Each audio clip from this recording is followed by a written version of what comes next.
खबर अब महाराष्ट्र से है। देखिए, कोरोना पर उद्धव सरकार को भारतीय जनता पार्टी ने घेरने का पूरा मन बना लिया है। महाराष्ट्र बचाओ आंदोलन करेगी भारतीय जनता पार्टी।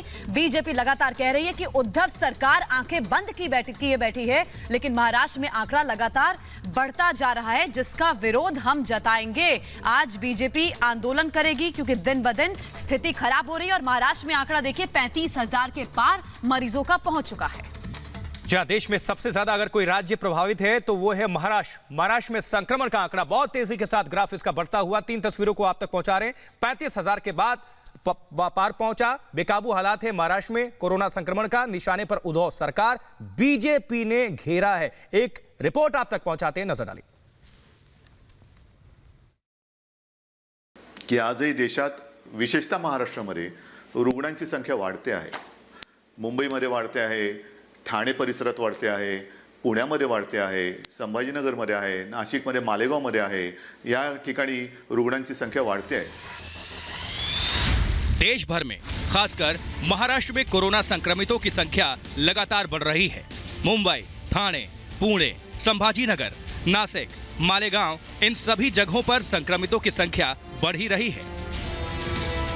जी हां, जैसे महाराष्ट्र के मुख्यमंत्री कह रहे हैं, कोरोना लगातार पैर पसार रहा है क्योंकि महाराष्ट्र में कोरोना बेकाबू हो गया है। कोरोना के केस लगातार बढ़ रहे हैं। राज्य में मरीजों का आंकड़ा 35,000 के पार जा चुका है। पिछले 24 घंटे में 2033 नए मामले सामने आए हैं और 51 लोगों की मौत हो चुकी है। मुंबई में भी बुरा हाल है। पिछले 24 घंटे में 1,185 लोगों में कोरोना वायरस घर कर गया और 23 लोगों की यह जानलेवा वायरस जान ले चुका है। इसके साथ ही मुंबई में कोरोना पेशेंट्स की संख्या 21,152 पहुंच चुकी है। अब तक 757 लोगों की मौत हो चुकी है। मुंबई में कोरोना से लड़ने के लिए सीआरपीएफ की 5 कंपनियां तैनात होंगी। महाराष्ट्र के बढ़ते आंकड़े ये गवाही दे रहे हैं कि उद्धव सरकार कोरोना से लड़ने में नाकाम साबित हो रही है। इसी को देखते हुए आज से बीजेपी महाराष्ट्र बचाओ प्रदर्शन करने जा रही है। बीजेपी के नेता और कार्यकर्ता 22 मई को अपने घरों के बाहर हाथों में बैनर लेकर खड़े होंगे, जिसके जरिए उद्धव सरकार की नाकामी की निंदा की जाएगी। मजदूरों पर झूठ बोलने के बाद सोनिया गांधी की सेना की अक्ल एक दिन में ही ठिकाने आ गई, क्योंकि महाराष्ट्र से मजदूर वापस चले गए हैं। उद्धव ठाकरे की सरकार के सामने बड़ी चुनौती है। उद्धव ठाकरे भी कह रहे हैं कि अगर उद्योग के लिए मैन पावर की कमी होती है तो महाराष्ट्र के लोगों को आगे आना चाहिए। इसका मतलब जिन मजदूरों का पूरी सोनिया सेना ने पहले अपमान किया, जब उनकी जरूरत समझ में आई तो हाथ जोड़ रहे हैं। Bureau report, Republic Bharat.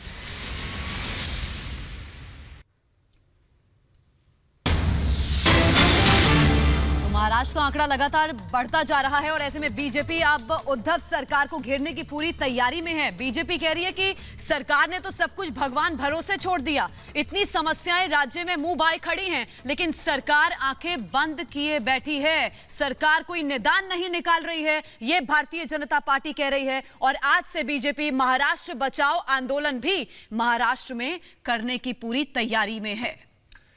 जी हाँ, तो लगातार संक्रमण का आंकड़ा चूंकि महाराष्ट्र में बहुत तेजी के साथ बढ़ रहा है और कोरोना पर उद्धव सरकार फेल, अब इसको लेकर बीजेपी पूरी तरह से घेरने की कोशिश में है और उद्धव सरकार को।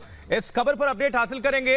अलीशा नायर हमारी सहयोगी फोन लाइन पर जुड़ चुकी हैं। अलीशा, क्या जानकारी मिल पा रही है, क्योंकि बहुत तेजी के साथ संक्रमण का आंकड़ा बढ़ रहा है महाराष्ट्र में और ठीक रहा उद्धव सरकार? बिल्कुल, जिस तरीके से कोविड-19 के महाराष्ट्र में केसेस जो है बढ़ते जा रहे हैं, उसी को देखते हुए खुद बीजेपी का ये मानना है कि ये पूरी जो एक कहीं ना कहीं पर जो महाराष्ट्र विकास आघाड़ी की जो सरकार है, जिसमें शिवसेना, कांग्रेस, एनसीपी, ये उनकी कहीं ना कहीं हार है और अपने महाराष्ट्र को बचाने नहीं पाने के लिए, उसी को देखते हुए एक जो एक एजुटेशन है वो बीजेपी एजुटेशन का नाम रखेगी महाराष्ट्र बचाओ, जिसमें ये किस तरीके से जो शिवसेना, कांग्रेस और एनसीपी जो कि महाराष्ट्र में सरकार में है, पर इसी कोविड-19 के क्राइसिस के समय कंप्लीट फेलियर रही है। जी, शुक्रिया अलीशा हमारे साथ जुड़ने के लिए। तो महाराष्ट्र बचाओ आंदोलन आज से शुरू करने जा रही है भारतीय जनता